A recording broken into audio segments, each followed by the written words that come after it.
Welcome, everyone. Welcome to the 22nd annual Gabriel Gathering.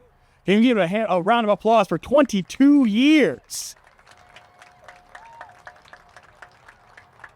For the last 22 years, the Virginia Defenders for Freedom, Justice, and Equality have been doing this Gabriel Gathering to honor Brother General Gabriel, often incorrectly known as Prosser, although there is no evidence that he used the last name of his enslaver.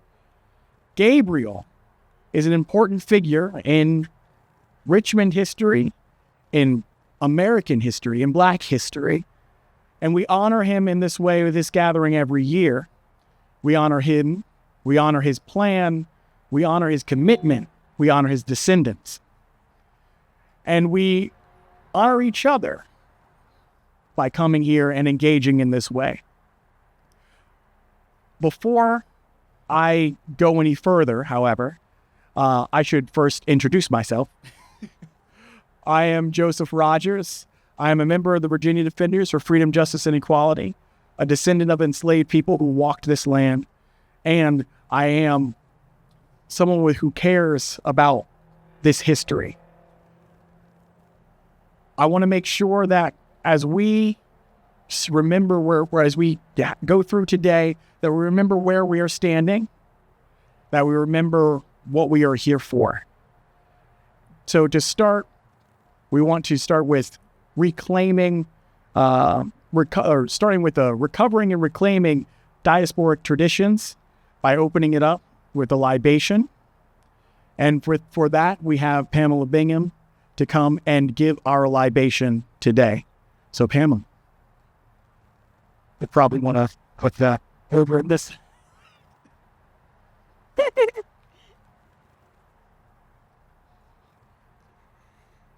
Today we do this libation, returning the water to the earth and acknowledging our ancestors. It's very tricky to identify elders, but I would ask those who consider themselves elders to give me permission today to honor our ancestors. Omi Tutu, may the water be cool and refreshed. Ona Tutu, may the road to be cool and refreshed. Ile Tutu, may the house be cool and refreshed. Egun Tutu, may the ancestors be refreshed. Ancestors, we salute you today. We give you honor for the sacrifices you gave to us. Asheo,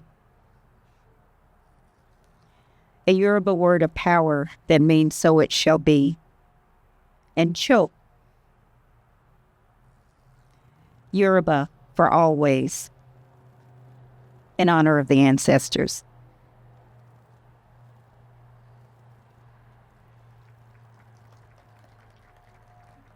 Thank you so much.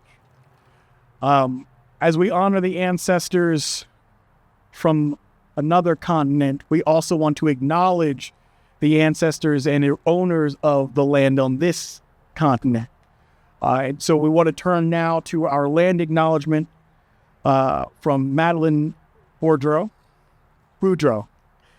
member of the Micmac Nation. Madylenne.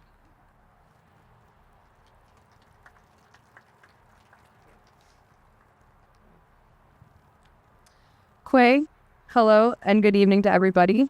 Wanted to thank all of you that are here today to celebrate this with us for the 22nd annual Gabriel Gathering. My name is Madylenne Boudreaux. I am Mi'kmaq, I'm Indigenous, and I am from Canada, but I'm also a member of the Richmond community. I'd like to acknowledge the land that we stand on today is Powhatan land, as they cultivated this land that we now recognize as a home for many other people. This land was built on the bones of my ancestors, but built on the backs of Black and brown bodies, enslaved Africans and Caribbeans everywhere.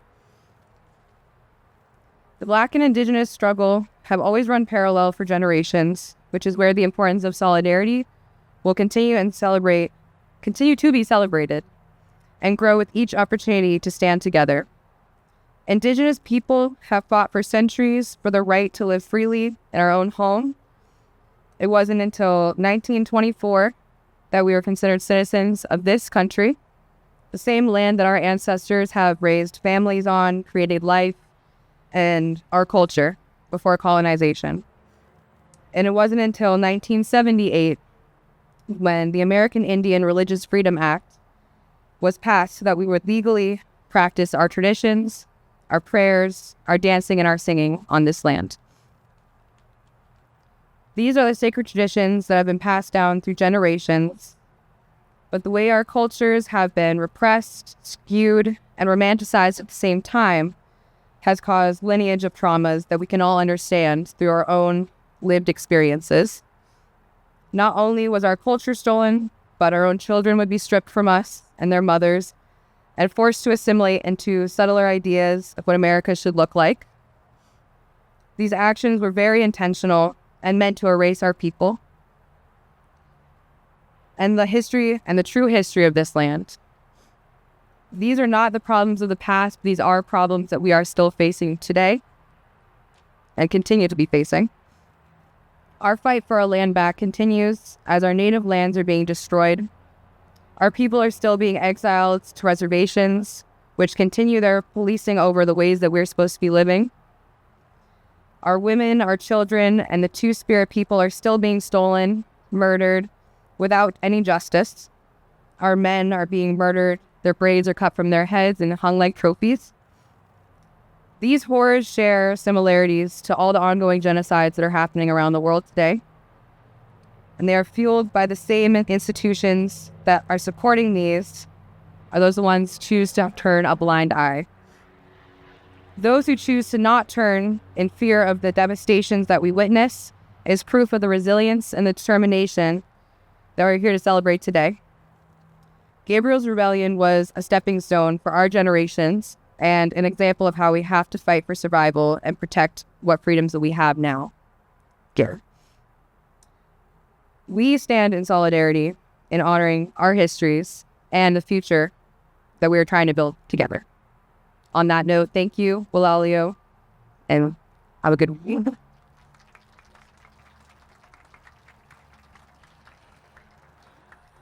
Thank you. We have acknowledged the ancestors, we have acknowledged the land, and we should acknowledge now why we are here. The title of today's program is Reclaiming Black Cemeteries is Resistance. Why is that important? Why is that relevant? We have to start from the beginning, or where we can begin here. We're talking about stolen bodies on stolen land, disregarded people, and discarded graves, and continuous community efforts and dedicated descendants to reclaim sacred spaces. The people who were brought here to work this land after it was taken and would violently continue to be assaulted and stripped away. Those folks who were brought here to work this land were treated, or part of a triangular trade, given the same status and respect as property. Over the course of that journey, there were some people who would seize the moment of resistance before ever even arriving here, making an inconceivable choice to never land on the shores of this place, to instead to die over the sides of ships, to rest at the bottom of the ocean. Then there would be those who came to this place, forced to labor, forced to forget, forced to be forgotten, who would then be buried in graves that would be disrespected, where when the river rose and the rains fell, their bodies would then be washed up and ride down to the place where those who never landed also rest. Why is it important to remember this? Because reclaiming black cemeteries is resistance. It was resistance when people chose to not simply take this discarded and disregarded gravesite and say that this was enough for them. When people came together and demanded more, they demanded higher, and they got higher ground. This, which would be the first African burial ground, would not be the last. And that was made so by a committed community of dedicated descendants who would ensure that the Shaka Hill burial ground would become a resting place for tens of thousands. But even then, we know that that could not stand. Not for long, not for always. Because the disregard would continue. And eventually, people no longer buried on Shaka Hill would find other places to be buried. They would find another form of resistance. They would come together in the years following the Civil War under the death knell and the weight of Jim Crow. And they would found other cemeteries. Evergreen, East End. These places would house the leaders of the community. They would become holy in a way. And they too would eventually be neglected. Not because those descendants became any less dedicated or those communities became any less committed, but because when you are pressured from all sides, when you are struggling to survive, when you are finding places in every ounce and every scrap just to make your life livable and a better life for your children, sometimes it's easier to focus on the now instead of the then. But reclaiming black cemeteries is resistance. Though the weeds would grow over those cemeteries, though people would come to own it who had no business possessing it, eventually, through committed communities and dedicated descendants, those cemeteries would be reclaimed. Because reclaiming black cemeteries is resistance. We are now at a point where we could see so many things ahead of us. We could see how this space, once a parking lot, so disregarded that to have cars, driving over top of it, parking on top of it, but through those committed efforts, making sure that that asphalt came off of the ancestors. This place is one of only many. We are thankful and grateful for the recognition from the Department of Historic Resources of the importance of this place, of the importance of this sacred space, and that it is just one of many. There is still work to be done. When Gabriel and his rebellion, his conspirators came together in rebellion, they had planned to overthrow the system that oppressed them. When Nat Turner did the same thing in Southampton, the plan was to end the system of oppression These things would not have been possible had there not been resistance. If the spirit was crushed, if the spirit was broken, it would not have been possible to resist. They are proof that resistance is possible, and we are proof that that resistance continues.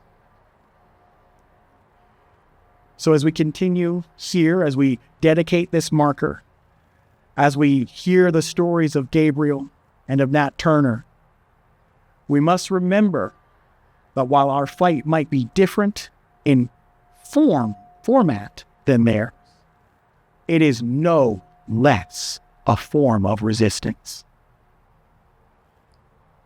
So remember that in every step of the way, reclaiming back cemeteries is resistance.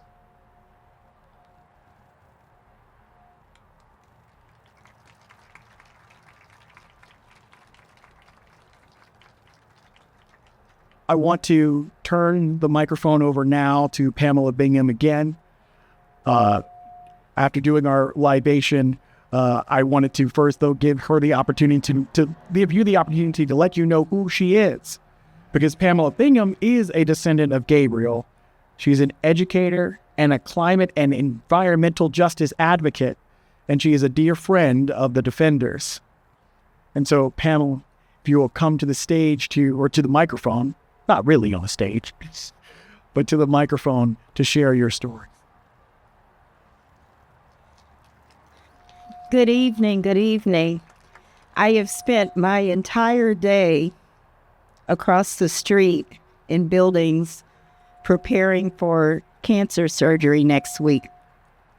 And so this should tell you how important it is to me to be here to represent my family and to acknowledge who Gabriel was. My father loves this African proverb, a people without knowledge of their history is like a tree without roots. My name is Pamela Bingham. I'm the oldest daughter of Haskell and Robbie Bingham of Mississippi, Doctors Haskell and Robbie Bingham.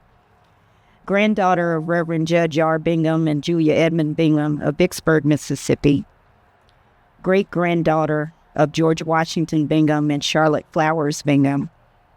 Great-great-granddaughter of Samuel and great-great-great-granddaughter of Gabriel and Nan, or Nanny. Today is Gabriel Day, and it is a day that warms my soul. We will also commemorate Indigenous People Day, which I also feel very close to, and my father's birthday, which is October 15th. Today provides another blessed opportunity for commemoration of excellence. It is a time of reflection, a time of commitment to preserve our story, to tell a largely untold story in Virginia, to document our struggles, to celebrate our successes and the strengths of our ancestors. In acknowledging my breast cancer fight today, I am also calling upon the strength of my ancestors to help me finish my family's history. And I pray to live to witness the preservation of Gabriel's story in the righteous and equitable development of a sacred memorial space here that respects community and economic equity for Richmond African Americans.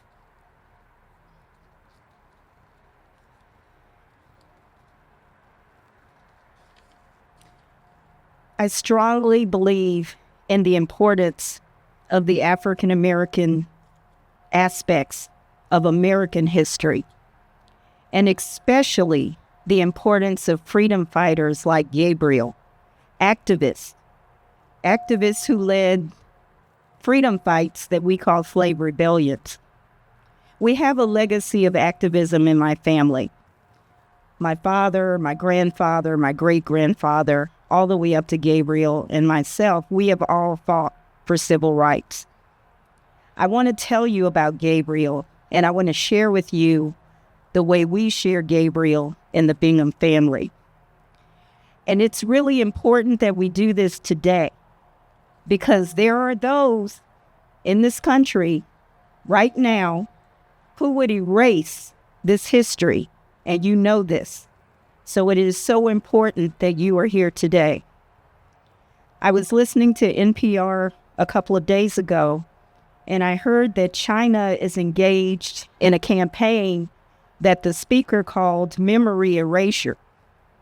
Basically, against Hong Kong, they're trying to remove all references to the freedom fights of Tiananmen Square. And if you're of a certain age, you will remember, and if you're of a certain other age, you may not even know of what happened in Tiananmen Square. They are banning and removing books. They are taking references to the protests offline. They are jailing those who report it and who teach it. They encourage their citizens to basically snitch on their neighbors and families if they talk about it. They discourage school children to speak with free will or learn of this history. Does this sound familiar? In Florida, in Mississippi, in Virginia, and we even have a presidential candidate who would not have second thoughts about implementing similar policies. And that's why we must vote. History can't be taught in sound bites. Today we celebrate Gabriel and Nan, but who is Gabriel? Please take a moment to listen to the ancestral voice of my ancestor, Gabriel, the youngest son of Stephen and Jenny. I am Gabriel, youngest son of Stephen and Jenny. I was born on the Thomas Prosser Plantation in Henrico County, Virginia in 1776, the year of the Great Declaration of Independence. Some say this was a sign that I was a child of destiny, marked by the stars themselves for greatness. I was only 7 when my father Stephen was dragged from our plantation cabin and hanged. For all of my normal life, that sight was upon me. I did not understand why my father was taken from our cabin in such a manner. As I grew older, my mother told me that my father was hanged for helping slaves to run to freedom and liberty. I grew up as most slave children, but with some privileges. Of all the young slaves, I was a favorite of Miss Ann Prosser, the old master's wife, and until the age of 10 was permitted to play with young Thomas Henry Prosser, who was born 2 months behind me. When Miss Ann was teaching young Thomas Henry to read and write and cipher, she would often teach me too, although it was forbidden by law to teach a slave to read and write. Nevertheless, she did, and cautioned me never to let it be known that she had done so. At the age of 10, I could no longer play with young Thomas Henry. As a slave, I was now to be groomed with a trade, and he was now to be groomed to one day be my master. I grew up a blacksmith by trade, and he grew up to become the new master at the young age of 22. At maturity, I was an imposing figure, above 6'2" tall, stout made, as strong a man as in the county, and I was skilled and literate too. Yet my physical size, my strength, my skills, and my ability to read and write would not change the fact that I was a slave in a white man's world. While working in the city of Richmond, I overheard 2 Frenchmen say that the French Revolution was being fought for the liberty, equality, and brotherhood of all men. Whereas liberty, equality, and brotherhood were just words. They were words for things that had been in my head, things that I didn't know had names. As I listened to them more, I became bewitched. Over there in another country, white men had come together to fight and die for the liberty, equality, and brotherhood of the masses. Like the men of the American Revolution of 1776, I now desired freedom and liberty more than ever, not just for myself, but for all slaves in Virginia. I came to believe that if slaves, free blacks, mulattoes, poor whites, and others could be united in a common cause, there would be hope for the masses. My destiny was now clear. I would unite the power of these groups in a common cause, a fight for freedom and liberty. As a blacksmith by trade, I was allowed to hire myself out in the nearby city of Richmond, making my own contract. There I met other slaves like myself who had a sense of their rights. I began to plan an insurrection and to secretly recruit other slaves who had a thirst for freedom and liberty and who could be trusted. In 1800, at the young age of 24 and a new light preacher, I had secretly put together an army of more than 6,000 slaves, free blacks, mulattoes, and poor whites from 10 nearby counties, as well as the cities of Richmond, Petersburg, and Norfolk. The Catawba Indians would also join us when the insurrection commenced. I had learned much about military planning and knew what it would take to do battle with the white folks. My ability to read enabled me to read accounts of both the French and the Haitian Revolution. I was a great admirer of Toussaint Louverture, the black leader and Haitian revolutionary who with an army of slaves overthrew the French government and freed all slaves. I believed that I could do it in Virginia. I believed I could do what had been done in Haiti. I would take my army and overcome the cruelty that kept black folks slaves and create a black stronghold in Virginia. My plan was to march an army near Richmond from Henrico County. To create a diversion, the contingent of my army would set fire to the warehouse district by Rocket's Landing so that people would go to see the fires. Meanwhile, another would seize the guns in the city armory, while a third would capture Governor James Monroe. All would be fully armed. Governor Monroe would be held hostage until the area slave owners and merchants agreed to the demand of freedom for all slaves. All who would agree would be embraced as equals. All who would resist would be killed. Even James Monroe, the governor, said it was an ingenious plan that might have worked had not Providence intervened. In fact, there were few in Richmond who thought it would not have succeeded. But it failed, partly because one of the heaviest thunderstorms in Virginia's history flooded the creeks and washed away roads and bridges. I never trusted the pumpkin-colored slaves, and a slave told of the plot. They are the children of white folks, and they'll just tell everything to get their favor. It was a pumpkin-colored slave named Pharaoh, who I did not give a position to in my army, who told of the plot. The governor, James Monroe, called out the militia mobs of whites who combed the countryside. Slaves were killed, others were captured.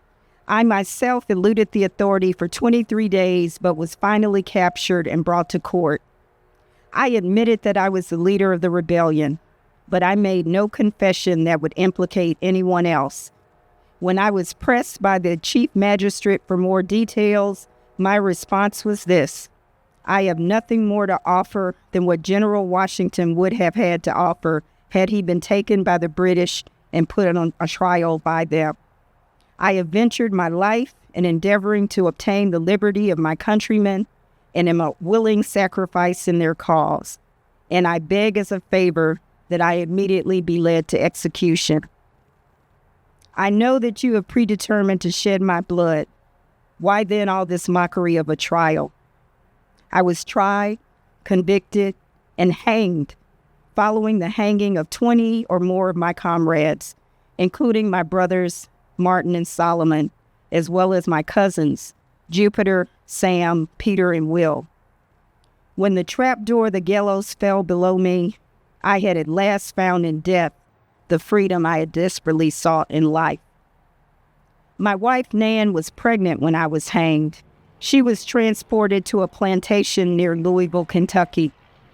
Our son was born there in 1801, and my wife named him Samuel Joshua. On the plantation, he was called Josh or Sam. And this is a part of the story that is very painful for our family, but it explains why there are so many of us throughout the South. Oral accounts and some plantation entries show that some of his offspring were sold to many plantations. He was made a breeder slave and is said to have fathered as many or more than 100 offspring. Many of the Bingham family are these descendants. This is our story. This is what we teach our children at all of our family reunions. We tell them that Gabriel was a freedom fighter. We call him General Gabriel. We don't acknowledge the Prosser name. We respect the sacrifice that he made for all of us to be here and to be successful. And we honor him every day. Thank you for being here for Gabriel Day.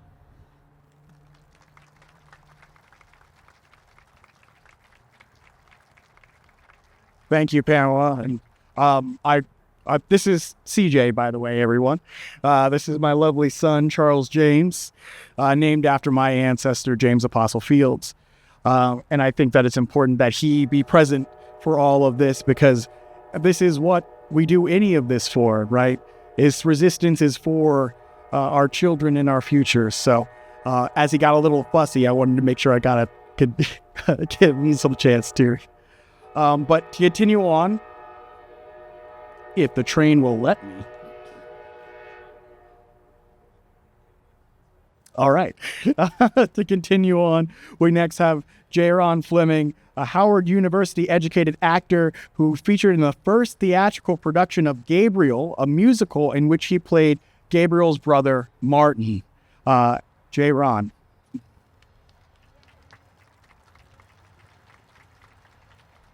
Thank you, Joseph. Does anyone have a portable furnace I could borrow for?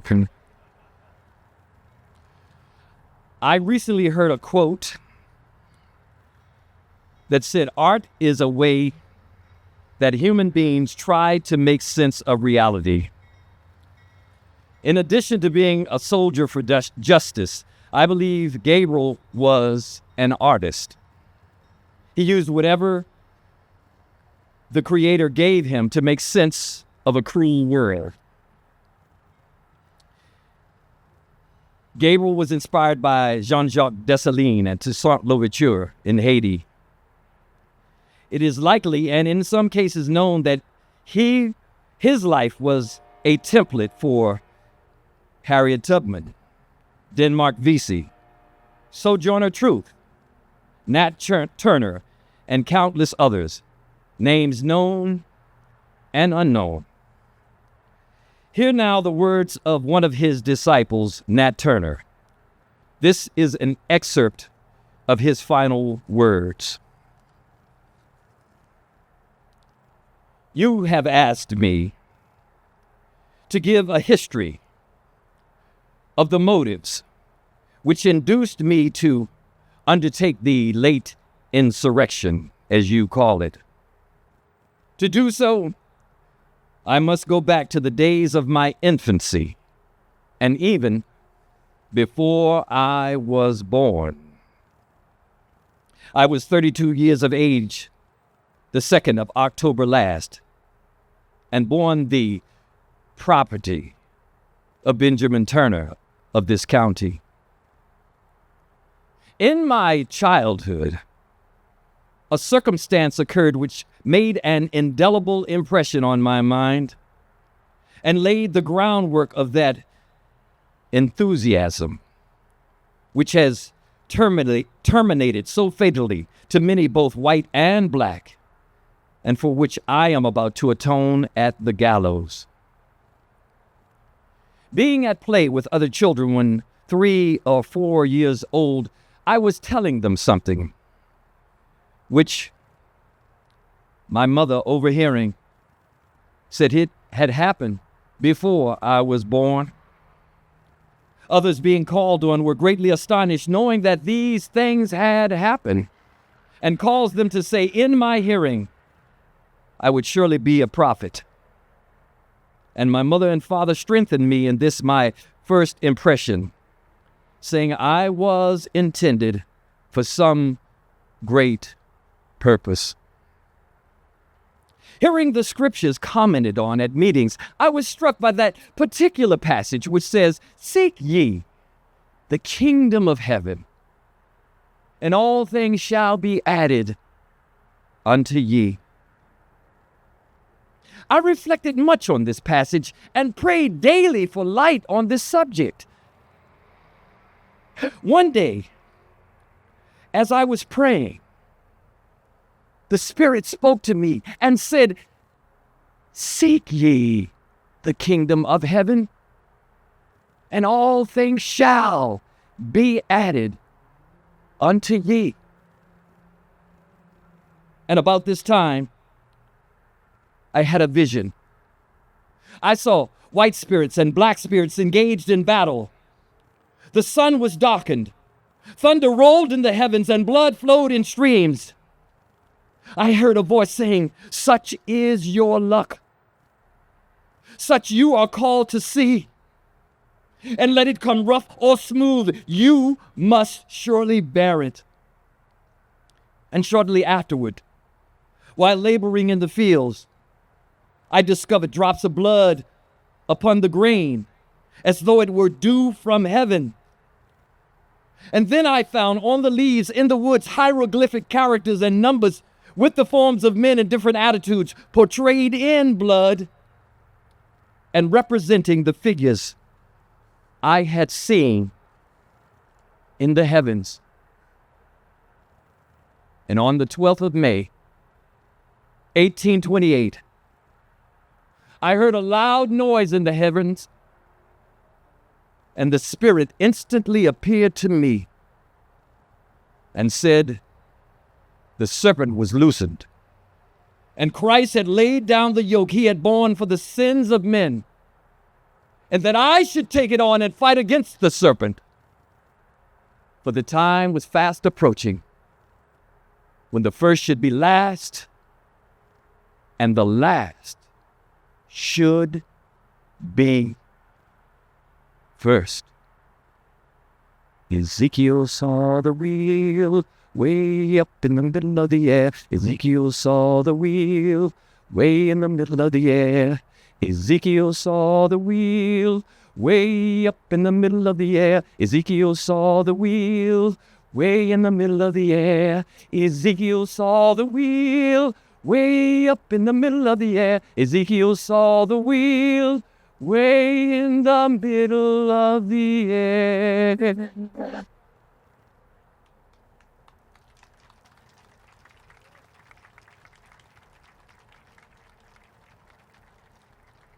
Thank you for that, too. I want to keep us moving along so that we can get to the unveiling as well. But we do have a presentation statement from Shaka Shakur.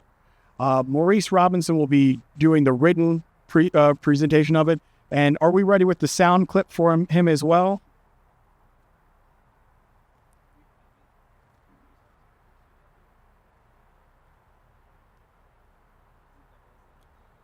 Yeah, we'll have Maurice do it first. That way we can put the sound clip in context. So Maurice, if you could join us. Greetings, revolutionary greetings. My name is Maurice Robinson. I am a member of the Shaka Shakur Richmond Legal Defense Committee, and I want to thank the defenders for having me here tonight to bring a statement to you all from our political prisoner, Shaka Shakur. He titled this statement, "From Shaka Bottom to Gabriel to the Republic of New Africa." The Gabriel Rebellion, although betrayed and disrupted, it represented a significant stage in the ongoing resistance and struggle by African and New African people to be free and independent. In fact, Gabriel was carrying on a tradition by African, New African people that began as soon as the first colonizer set foot on the shores of Africa and began to kidnap, rape, and pillage. This conspiracy to resist, to organize, to fight back, begin with a scream, a shout, a whisper, and even that of the beat and rhythm of a drum. From the belly of the beast, from the holds of slave ships to the cells and cages of American prisons. From the shackle bottoms to Roseline to the liberated territory of the Maroons, we began to organize and resist. The identifying of our tribes and nations and the language we speak and seeking out others to learn and teach, establishing lines of communication, the breaking down and through superficial barriers of difference. These were the building blocks of the new African nation and its historical development. These were the first bricks laid in establishing not only the new African independence movement, but the very essence of the new African national liberation movement and struggle. From Gabriel to the Attica Rebellion, to the rebellions in Fire the next time after, the vicious murders of George Floyd, Breonna Taylor, and so many others. The drum beat continues. Can you hear the heartbeat and rhythm from the spirit of our ancestors? Until we as a people are free and exercising the right to choose and control our own destiny, the right to not have a nationality imposed upon us or a second-class citizenship, the right to not be amended into a constitution, the right to control our own means of production and choose our own mode of production and political system, until we have land and able to build institutions on that land to meet our collective needs, until we can declare ourselves free and independent of United States imperialism and neocolonialism. We shall continue to create, organize, imitate the successful launch of Gabriel's rebellion until it leads to a full-fledged revolution. We shall complete the mission from the generation to the next. Free Haiti, free Africa, free Palestine. Shaka Shakur. Thank you. Thank you. Thank you.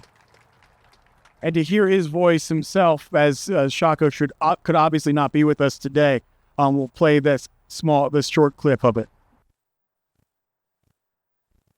It represented a significant stage in the ongoing resistance struggle by African and New African people to be free and independent. In fact, Gabriel was carrying on a tradition by African/New African people that began as soon as the first colonizers set foot on the shores of Africa and began to kidnap, rape, and pillage. This conspiracy to resist, to organize, and fight back began with a scream, a shout, a whisper, and even that of the beat and rhythm of a drum. From the belly of the beast, from the holds of slave ships to the cells and cages of America's prisons, from the shackle bottoms to the Roseline to the liberated territory of the Maroons, we began to organize and resist. The identifying of our tribes and nations and the language we speak, and seeking out others to learn and teach, establishing lines of communication, breaking down through superficial barriers and differences. These were the building blocks of the new African nation and its historical development. These were the first bricks laid and established not only the new African independence movement, but the very essence of the new African national liberation movement and struggle. From Gabriel to the Attica Rebellion to the rebellions of Fire the next time, after the vicious murders of George Floyd, Breonna Taylor, and so many others. The drum beat continues. Can you hear the heartbeat and rhythm from the spirit of our ancestors? Until we as a people are free. Yeah, feel free. It's important to hear the voice of the man as well as to hear his words. So providing that context first to then also be able to hear him, because this is a struggle that is ongoing. Many folks will say that slavery never ended. Although the form of chattel slavery that existed prior to the Civil War was terminated, the form of imprisonment, incarceration, and the control over black bodies continued in a different form. And as we engage with those who are the victims of that, we acknowledge their power, their voice, and their words. I want to invite Phil Wilayto, the editor of the Virginia Defender, up to speak and to give his remarks so that we can hear from one of those who started us on this journey 22 years ago. Hey. But I'm not old.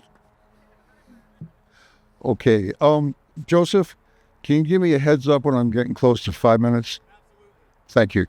The historical marker that will be unveiled tonight is important to us for a couple of reasons, but one is because it explicitly says that this burial ground and the surrounding area, I believe it says, was recovered by a sustained community activism movement.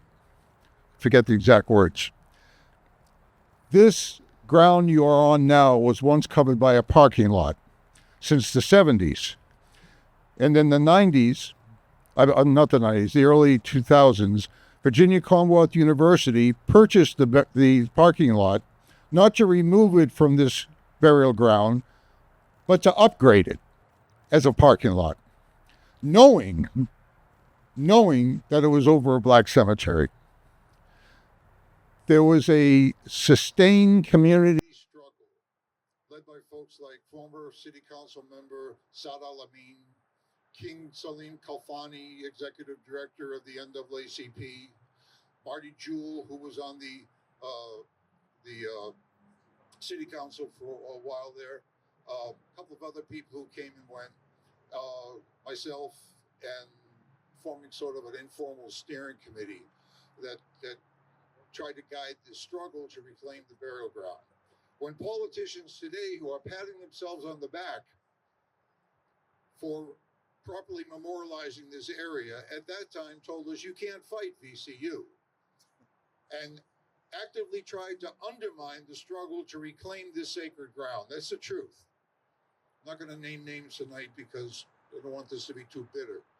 But people need to know that it was not the political machine, and certainly not the white business class, that was deathly opposed to retelling the story of Richmond's role in the domestic slave trade. They had nothing to do with reclaiming the sacred ground. This was a community struggle that involved marches and rallies and press conferences and packing city councils, one time as many as 500 people. And 20 years of publishing the Virginia Defender newspaper, which started out specifically to educate the community. Many organizations were involved.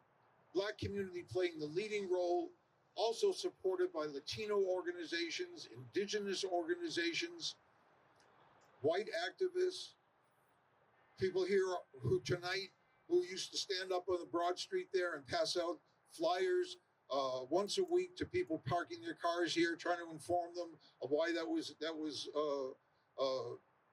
not a morally correct thing to do, educating the public until finally VCU was forced to give up this ground. And Salim Kofani arranged for 3 landscape companies to volunteer their services to put a grass area. But even today, when you walk around and you see the signs that the city put up, does it say African burial ground? Does it even say burial ground for Negroes, which was the name on the 1816 map that a Richmond historian Elizabeth Kimborian discovered at the Library of Virginia, which started this whole process? No, the city sign says historic burial ground. They don't even want to admit that it was black. And even today, when there will be a proper memorialization, they still leave those signs intact. That was the first, reclaiming the African burial ground was the first stage of the struggle. The second started in when former Mayor Dwight Jones proposed putting a stadium in Shaka Bottom, right on the other side of the railroad tracks. And why did he want to do that? It wasn't anything to do with baseball. The team didn't even want to move down here. It was very impractical for so many reasons. But real estate developers, particularly H. Lewis Salomonsky, the biggest real estate owner in Shaka Bottom, wanted the baseball stadium because it would mitigate against the floodplain and allow him to build 500 high-rent apartments in a circle around the stadium. That struggle against that proposal went on for 2 years and was finally victorious. And many organizations played a role in various strategies and various tactics in order to defeat that until Mayor Jones finally withdrew his proposal. At that point, the Sacred Ground Historical Reclamation Project, which had been formed in 2003, led by Anna Edwards, who herself is descended from people who were sold out of Richmond in the 1840s, and who can't be with us tonight. I think Joseph explained because she's been sick for the last 5 days and spent the last 2 on the phone helping to put the final touches on this program. Anna led a community discussion on how to properly memorialize Shaka Bottom in a way that would prevent any more of these inappropriate proposals like a baseball stadium, which, by the way, there were 4 separate proposals to put a baseball stadium. That's how much the developers wanted it. So as a result of 5 community meetings, town hall meetings, a plan came together for a 9-acre Shaka Bottom Memorial Park. And that plan was promoted through another series of public meetings and going to city council and doing petitions and, again, marches and protests. Until finally, in large part, as a result of the city having to do a reevaluation of its history because of the pressures of the Black Lives protests of 2020, the city government finally agreed to create a 10-acre memorial park based on the Defenders' proposal for the memorial park. And now there is an actual project in place with $250 million on the table for a memorial park, a slavery museum, and an interpretive center that would go into the Main Street station. That project is real and is moving forward. There are still problems. And one of them is that the last time we checked, this could have changed since then, but the last time we checked, the first 10 contracts given out without requests for proposals, non-competitive, were given to white-owned companies. We are demanding that the descendant community be the primary beneficiaries of the financial rewards that will come from building this incredible memorialization that will draw people from all over the country and even all over the world. And we want a substantial portion of the increase in the sales tax revenue that will result from that increase in tourism to go back to the Black community in the form of reparations. And how can you do that legally, since they forbid race-based set-asides? You can devote that money to improving the infrastructure of Richmond public schools and creating affordable housing. That's the present stage of the struggle today. And Anna has created a Shaka Bottom Community Advisory Group made up of African Americans who have played substantial roles in the struggle to reclaim the burial ground, about 7 folks. And the leadership of the Shaka Project has graciously agreed to meet with this advisory group and listen to them. And one of the projects that is going to come out of that is finally dealing with that white sandwich shop building over here that is an eyesore, and that the city was supposed to at least clean up for tonight's event and still left graffiti on the back and an abandoned tire and a sofa cushion, which I just checked out tonight. The city has been so neglectful. The city government has been so neglectful of this area. It's only sustained community struggle that has kept the city on the right path, finally. And events like this, and this is the 22nd annual Gabriel gathering, and the last count we had was over 80 people, and it's chilly out here, and the city takes note of that the community is still engaged, still concerned, and still fighting for the proper reclamation and memorialization of Shaka Bottom. Stay in the fight. We will win. I've often said that the work of the Defenders is example. It's proof positive that change can happen. Change can happen in a place that we feel is as entrenched as Richmond. Change can happen everywhere. It is continuous community efforts and dedicated descendants that get this job done. And thank you for being a part of that. I want to invite now our last speaker before we go over to actually unveil the marker itself. Our last speaker is from the Department of Historic Resources, the Executive Director of the department, Julie Langan.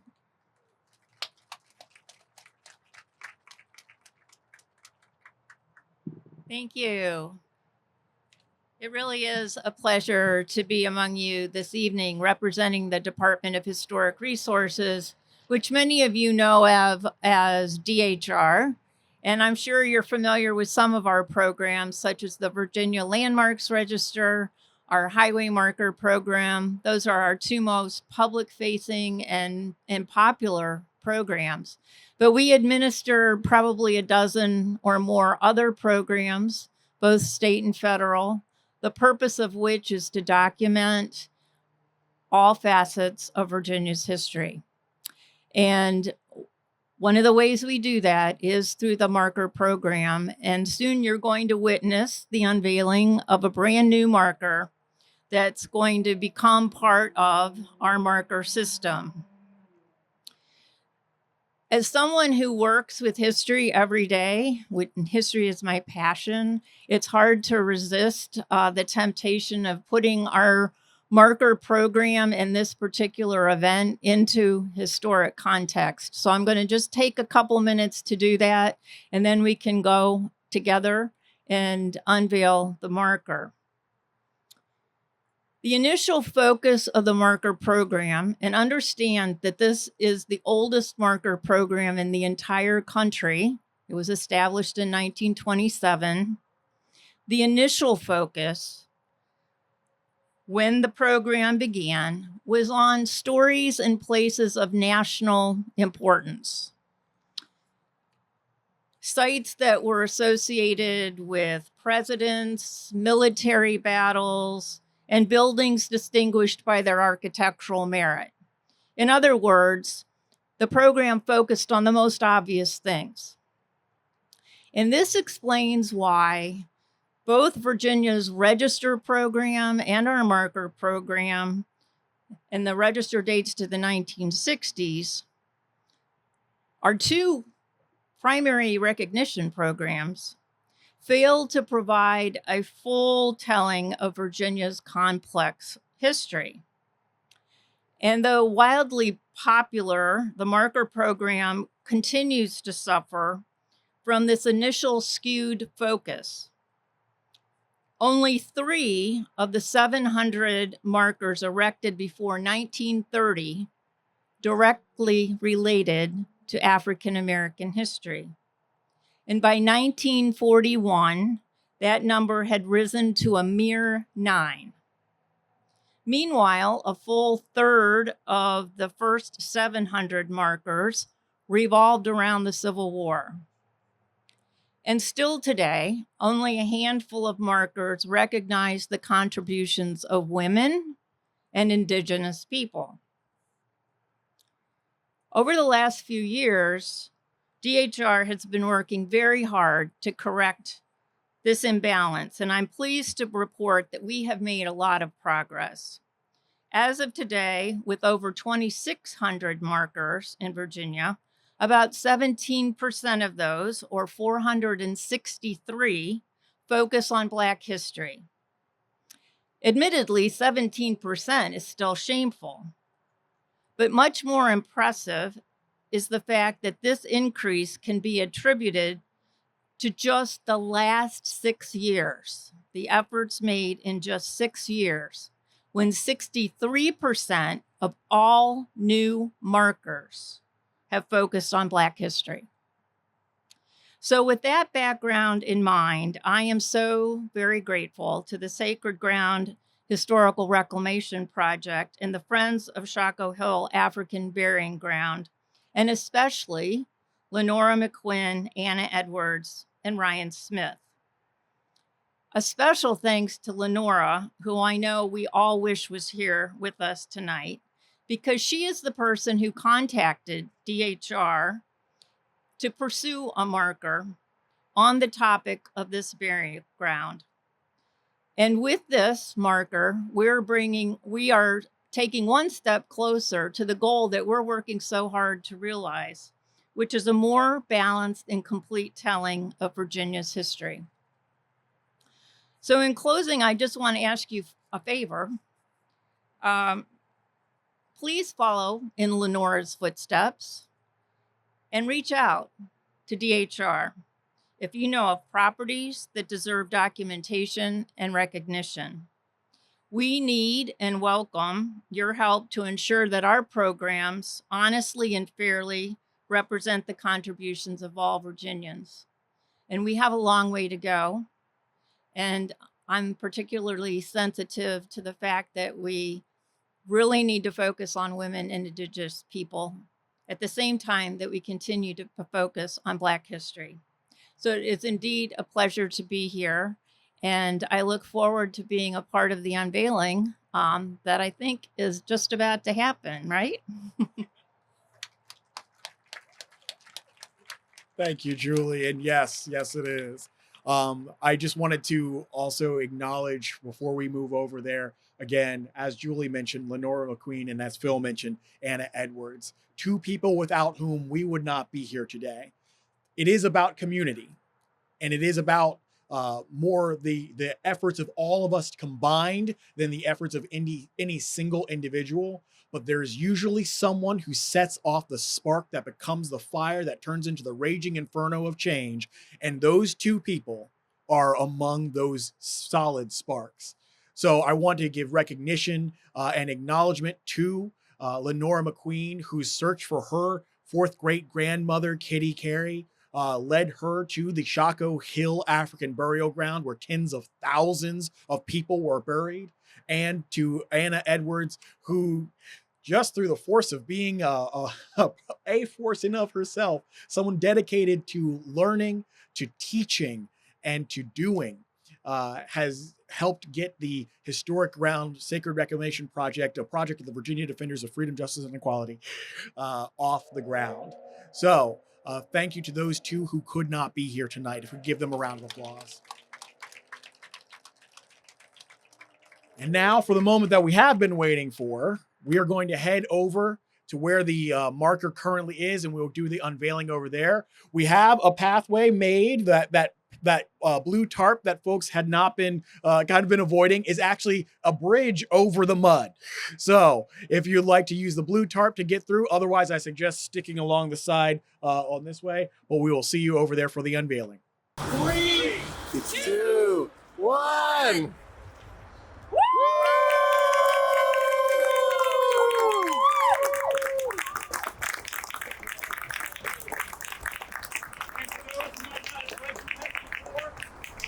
Richmond's first municipal African cemeteries. In 1799, the city of Richmond acquired land in this area for its first municipal burial ground for enslaved and free Africans and people of African descent. One of several town houses was located here. Objecting to this and to other indignities, including frequent flooding and disturbed burials, 3 Black Richmonders petitioned for a new cemetery. In 1816, the city opened the Shaka Hill African Burial Ground a mile north from here. By 1957, Interstate 95 and parking lots covered much of the original cemetery. Beginning in the early 2000s, community activists